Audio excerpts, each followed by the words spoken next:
Bueno, ¿cómo están? Bueno, vamos a ver una nueva presentación, un nuevo saber, un nuevo contenido que vamos a ir desarrollando. En esta oportunidad vamos a trabajar con sistemas de control abiertos y cerrados, pero primero vamos a ir proyectando qué significa esto de cada uno de lo que son abiertos y cerrados, considerando eh, a qué se les refiere o se relacionan con esto de intercambiar estos sistemas, ¿no? Que pueden intercambiar estos flujos de energía, materia, información con el exterior, mientras que los cerrados hace referencia que se puede intercambiar materia en el exterior, pero sí intercambiar energía. También es considerado de manera aislado, sin embargo, no se puede intercambiar ciertas cuestiones o fluidos, ¿no? Bueno, esto es desde un concepto de la termodinámica. Lo que los conceptos en esta acepción tenemos los sistemas cerrados y un sistema aislado que son indiferentemente, ¿no? Bueno, para empezar a hablar de esa temática, vamos a empezar a abordar acerca de qué son los sistemas. Tenemos en esta oportunidad, en las presentaciones que ustedes tienen, son sistemas abiertos, en donde, bueno, ustedes observarán el flujo de entrada, un sistema que es un proceso y una salida. Aquí en la gráfica, la esquemática representa de cómo es un sistema abierto. Miren que tiene entrada, salida y una operación que no se ve que sucede. Por ejemplo, en este caso del automóvil motor que ingresa combustible y que es lo que sale, esos residuos y gases de una energía térmica. Bueno, para hablar un poquito acerca de estos sistemas, vamos a ir planteando que hay varias implicaciones críticas que pueden distinguir entre un sistema y otro. Podemos hablar también desde la relación administrativa que significan o que dan cuenta estos sistemas abiertos. Tenemos la naturaleza, la dinámica del ambiente que tiene una tendencia estática de la organización. Y esta está muy constituido de autoperpetuarse en lugar de cambios de acuerdo a transformación en el ambiente. Un sistema organizacional rígido no puede sobrevivir si no puede adaptarse al entorno. Bueno, eso implica ese flujo de información, de retroalimentación. Por lo que un sistema abierto siempre va a necesitar garantizar la absorción de los productos por el ambiente, para garantizar que su estabilidad, su viabilidad. Para ello, ¿qué debe hacer? Ofrecer un ambiente de producto por el que es necesitado, crear una necesidad y brindar respuestas a través de esos productos, ¿no? Entonces el sistema en sí lo que necesita es que sea constante, que se pueda depurar información del contexto o del ecosistema, del ambiente, por lo tanto requiere un fluido de retroalimentación constante, es decir, que ingresa, que sale y para ir revisando esa cuestión. Es muy contrario a lo que sería el otro enfoque, pero bueno, desde esta perspectiva es la que vamos a empezar a ir analizando estos planteos, ¿no? Eh, el- Después vemos acerca del sistema cerrado, que es una distorsión total que conduce los estudios y las prácticas administrativas, más que nada, ¿no?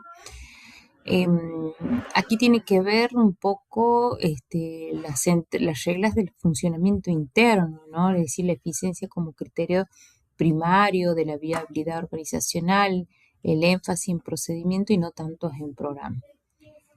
Los sistemas abiertos son aquellos que están en relación en un entorno con su medio, es decir, con el que mantiene constantemente un intercambio y este intercambio puede ser tanto de energía, materia, información, como residuos de contaminación. En un sistema abierto podemos hablar de entradas y salidas, como decíamos recién, pero también estos intercambios del que hablamos podemos relacionarlos aquí, ¿no? De esta manera, de manera significativa, como por ejemplo podemos decir descubrimiento de generación eléctrica, cómo es el funcionamiento de una máquina de vapor, la máquina de combustión, un motor, equipamiento electrodoméstico, informática. Y esos residuos serían los sistemas tecnológicos que provocan, por ejemplo, el ruido de vehículos, aviones, trenes, residuos como gases contaminantes, materiales no degradables, efectos de radiación en relación al uso de energía atómica o desechos. Miren cómo dentro de estos que salen siempre va a contemplarse esos fluidos que tienen que ver y que se relacionan dentro de un sistema más que nada, ¿no? Cuando hablamos un poco esto de sistemas abiertos, hago hincapié desde una perspectiva de organización como sistema sellado, y que se va a dar la insensibilidad de la administración tradicional, es diferente de los ambientes organizacionales, ¿no? Entonces, las soluciones de instrumentos técnicos serían intransferibles.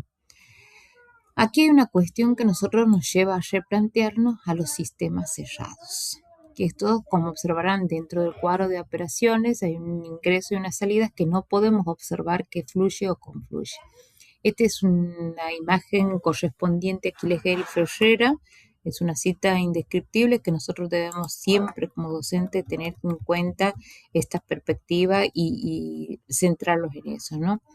Bueno, hablar un poco de sistema sellado es aquel que en su totalidad es considerado aislado del contexto, aislado del mundo exterior, en el que por consecuencia no tendría que tener ningún intercambio con el exterior. Si un sistema sellado es un sistema que no tiene medio. Ahora bien, un sistema sellado es una abstracción que no tiene vigencia en la vida real tal vez, porque debido a una simplificación y que significa manejarse con datos que están limitados dentro del sistema, permite establecer leyes generales de la ciencia.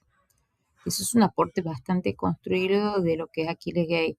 Sin embargo, no hay sistemas sellados por excelencia. Si es referencia a las cárceles, porque supuestamente no estaban con las libertades de retroalimentación. No hay fluidos, pero sí hay de retroalimentación con el contexto inmediato. Y bueno, sin embargo, no es en su totalidad, de acuerdo a los códigos, entre otras cuestiones. Sí podríamos decir que un sistema circulatorio, el sanguíneo, es un sistema cerrado por una de las cuestiones más operativas del cuerpo, dependiendo en algunas cuestiones que puedan producirse, ¿no? Bueno, vamos a un ejemplo más bien del producto tecnológico, linterna. Cuando vemos la función que cumple o que cumplía, decíamos que era un sistema autónomo, portátil para iluminar, focalizado. Indagamos en su comportamiento, en las características del circuito, todo ello independientemente del medio externo. En ese nivel de análisis no nos preocupamos, pero por ejemplo en las pilas, de sus contaminantes internos, productos químicos, no consideramos la producción de residuos a través del contenedor. Hacemos un estudio de la linterna como un sistema cerrado, es decir, cuáles son cada uno de esos elementos y cómo operan entre ellos, sin embargo, no cómo lo aplicamos al medio del contexto. Entonces hay que hacer un análisis de retroacción y decir, depende de dónde lo analizamos, de dónde los enfocamos. En este caso no hablamos de la luminiscencia que produce la energía de la linterna, sino el objeto de linterna con sus componentes entre sí, ¿no? Esto nos lleva a replantear toda esta introducción, me lleva a replantear, a hablar sobre sistemas, pero un poco más considerado que esos elementos componentes, por ejemplo, de una linterna, cómo se constituye, quién lleva la regulación de cada uno de ellos. Entonces, para eso debemos tener en cuenta qué es un control, ¿sí? Es algo que nos tenemos que repreguntar o repensar.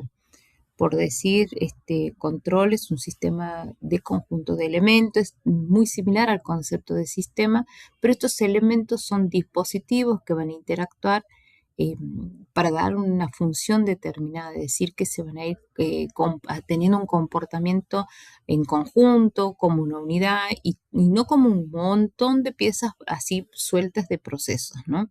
Y en este enfoque, ejemplo de la linterna, por eso le planteé anteriormente la linterna, es ver cómo se comporta cada uno de esos elementos y quién es la que genera el mando dentro de eso. Ese mando, esa dirección, esa verificabilidad es el control, ¿sí? Entonces el control es un sistema de control, es un conjunto para hacer una negrita subrayada, hace posible que otro sistema, proceso o planta permanezca fiel a un programa establecido. Aquí vamos a hablar, ya empezar a introducir nuevos conceptos que tal vez no han visto o no han sido trabajados, pero que a partir de ahora, salir desde los estereotipos que nosotros tenemos formados como sistema, agregamos un sistema de control.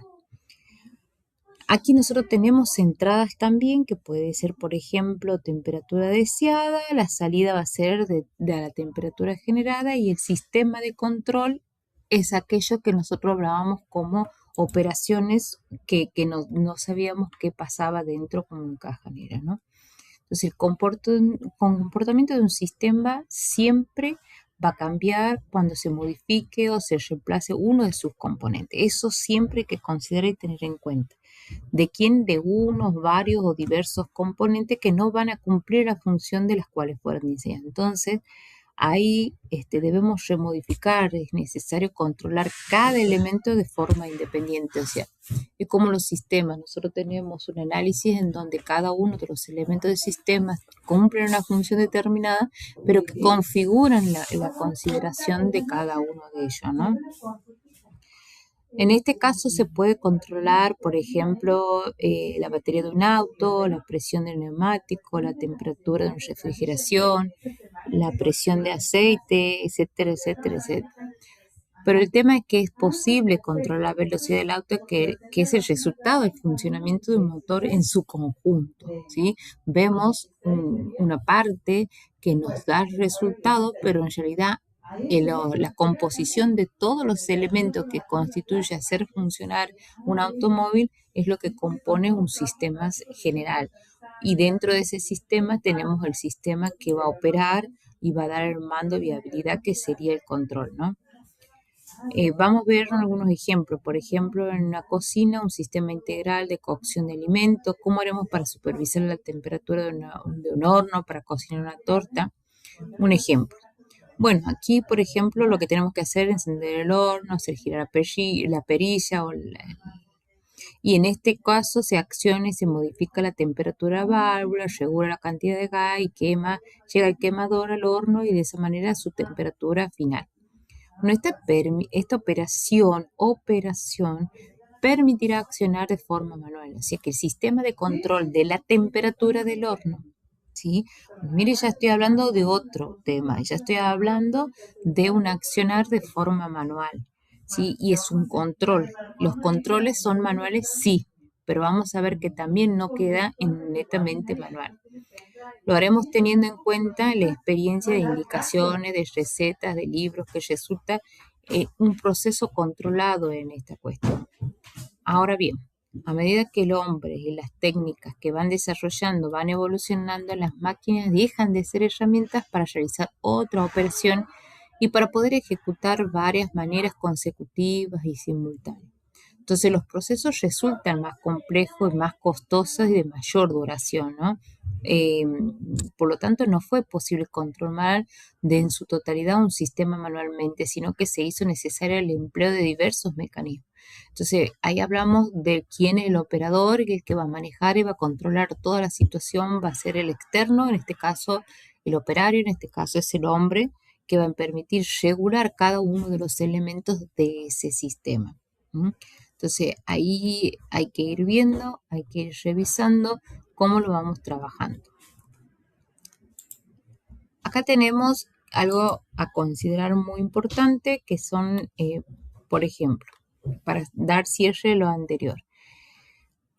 En un sistema, por ejemplo, de la linterna, tenemos elementos de control. Cada dispositivo, cada objeto, ya sean tangibles y no intangibles, tiene un elemento de control. Por ejemplo, la linterna es el interruptor, que es a través, ¿por qué cuando digo que opera un elemento de control? Porque acciona una válvula y a partir de ese accionar me permite mandar información y que todo el fluido de materia, energía e informaciones circulen dentro de un dispositivo y va a dar un resultado. Entonces, en este sería esto, en la heladera el termostato, en el secador de cabello el interruptor para que se accione, el aire acondicionado el termostato, en la estufa la llave de encendido. Y si nos ponemos a ver en la vida cotidiana tenemos muchos de estos que dan cuenta de ese proceso, ¿no? Bueno, esto nos permite observar y analizar qué. Hemos hablado acerca que hay sistemas manuales, sistemas abiertos y cerrados y que tienen cada uno su elemento. Bueno, también es importante destacar que un sistema de control está constituido por sistemas, son manuales y automáticos, ¿sí? ¿Qué querrá decir con esto de manual? Eh, para obtener una respuesta del sistema, siempre va a intervenir el hombre, es decir, va a haber a operar sobre el hombre, sobre como el elemento de control, es decir, el accionar de esta persona. Entonces, lo que actúa siempre de un sistema, es decir, si ella o abre, acción o interrumpe o aprieta un freno, ¿no? Entonces, para producir cambio en el funcionamiento, encontramos un sistema de control manual. Decir que va a ser operado siempre por una persona o una tercera, que sería el que va a dar el control dentro de un dispositivo o de un sistema así, ¿sí? Porque un dispositivo puede estar constituido por varios sistemas. La idea es qué es lo que quiero que vayan operando cada una de ellas en ese caso. Por ejemplo, manual puede ser un frenado de un auto, encendido apagado de luz en una habitación, prender y apagar la hornalla de la cocina, el control del agua de una canilla, la cantidad de agua que va a fluir, etcétera, etcétera, etcétera. Y los automáticos tienen que ver con un sistema de control que cuando un elemento llamado controlador va a reemplazar el operario que sería el humano. Entonces la función del controlador será a partir de datos, es decir, qué acción de control va a ser necesaria y realizar la regulación para mantener un sistema determinado de valores.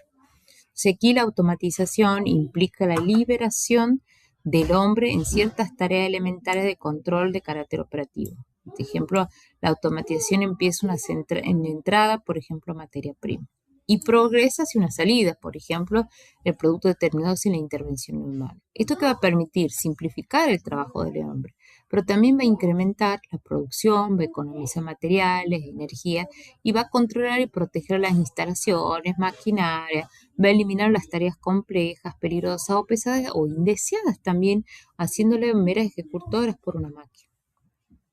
El sistema va a brindar respuestas sin que nadie intervenga de manera directa sobre él, excepto la introducción de condiciones iniciales o de consigna. O de consigna, es un término nuevo también que tenemos que ver.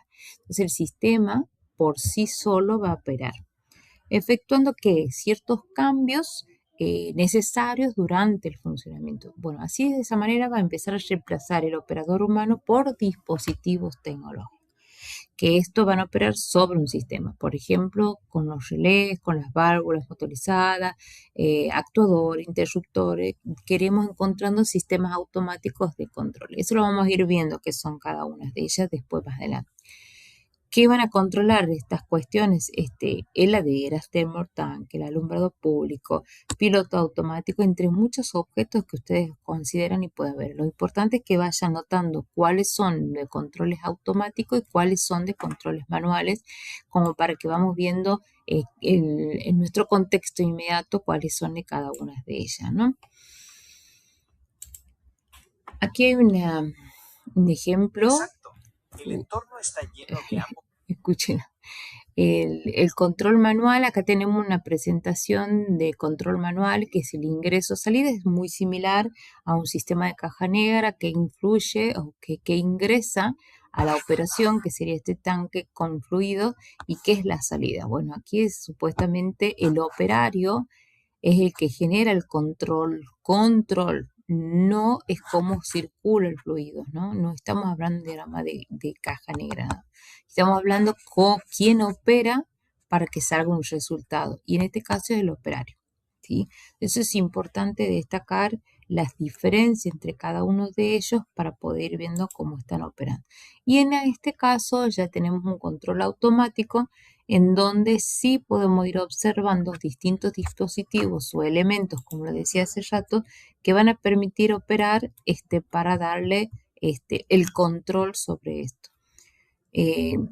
Es importante poder observar cuáles son esos controles que van a implementar, ¿no? Aquí nosotros podemos ver la importancia de este control del proceso. Aquí ¿es más importante manual automático? No. Depende del dispositivo con el que trabajamos y desarrollamos o lo que nosotros vamos a enseñar a nuestros alumnos. Tienen que tener la verificabilidad de poder decir y establecer esas diferencias, ¿no? ¿Es necesario tener dispositivos manuales? Sí. hay muchas acciones que todavía requieren la intervención del hombre para poder modificarla sobre la artificialidad que hablábamos el otro día, ¿no? Pero también es importante destacar que esa artificialidad va a quedar muy sencilla y que requiere la intervención no solamente del hombre que opere, sino también de herramientas o maquinarias que nos facilite la calidad de vida en algunas cuestiones. Y no nos vamos a un ejemplo muy complicado. Nosotros en nuestras casas tenemos este tipo de control en los que serían los tanques cisterna, que nos permite el paso de regulación automático, porque imagínense si tiene que haber un hombre operando cada vez que se desagote la cisterna, tener que generar toda una acción. Pero para eso hay elementos que van a ir constituidos tipo circuitos que van a permitir ir dando información que tiene una correlación sistémica entre cada uno de esos elementos que me van a permitir que pueda generar el control automático, ¿no? Obviamente que después vamos a ver que esta válvula cómo está constituido, cómo va a operar el control sobre la válvula, en este caso neumático, cómo va a ser los flujos de salida, entre otras cosas. Los controles automáticos, como el otro día hablamos, no necesariamente van a operar dentro de una fábrica, ni tampoco es totalmente automatizado, que eso también lo vamos a ver y vamos a tener en cuenta esa retrospección, ¿no? Bueno, aquí hay una presentación que para que se dé el control hay 3 elementos importantes dentro del subsistema de un sistema mucho más amplio, complejo, que sería la llave de encendido, regulación, entre otras partes, ¿no? Siempre las operaciones van a estar constituidas por elementos de control que van a implicar estos 3. El mando, quien es el que opera, que va a llevar a cabo, quien acciona o genera, en la verificación, ver si lo que ha operado genera respuesta al mando, y la regulación, que generalmente son los interruptores, me va a permitir determinar si eso, si es comprobable lo que se está dando y se está llevando, ejecutando en un sistema o en una planta. No sé si han escuchado hace rato que hablaba, en una planta o proceso se puede desempeñar como corresponde. Bueno, la idea es esta, ¿no? De ir replanteándonos algunas cuestiones de carácter que forman parte de la integralidad. Acá hay un ejemplo un poco general sobre los sistemas de control.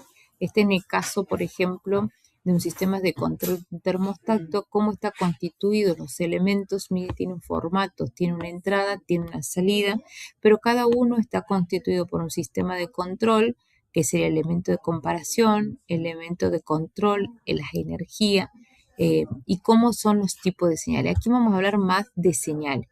¿Y qué es lo que va dentro de esto? Son señales de retroalimentación, que generalmente una señal de entrada no es la misma que la señal de salida. No se preocupen que sea un sistema eléctrico de una heladera, que nosotros tenemos que analizarla después, cómo es la temperatura de cada una de ellas. Qué es lo que ingresa a través de los dispositivos de control que pasan por el elemento de comparación y de control, a través de las señales de desviación y regulación que pasa por el dispositivo de mando, qué tipo de energía o esa señal se va a transformar o da al motor para que se genere la refrigeración, ¿no? ¿Y cuál es la información y el resultado de esto? Que vuelve a empezar dentro del elemento de comparación, es decir, cuando esté frío, cuando esté caliente, cuándo va a cortar, cuándo va a hacer toda esta constitución. Bueno, este es un sistema de control cerrado en donde hay una retroalimentación constante que permite ir corrigiendo cada una de esas señales. Entonces, en este foco es lo que vamos a empezar a ir trabajando, y que en la otra presentación vamos a hablar sobre los sistemas de retroalimentación de lazos positivos y negativos. Bueno, espero que se haya entendido. Ha sido muy provechoso poder transmitirle a través de esta presentación y estoy compartiendo sus actividades. Saludos.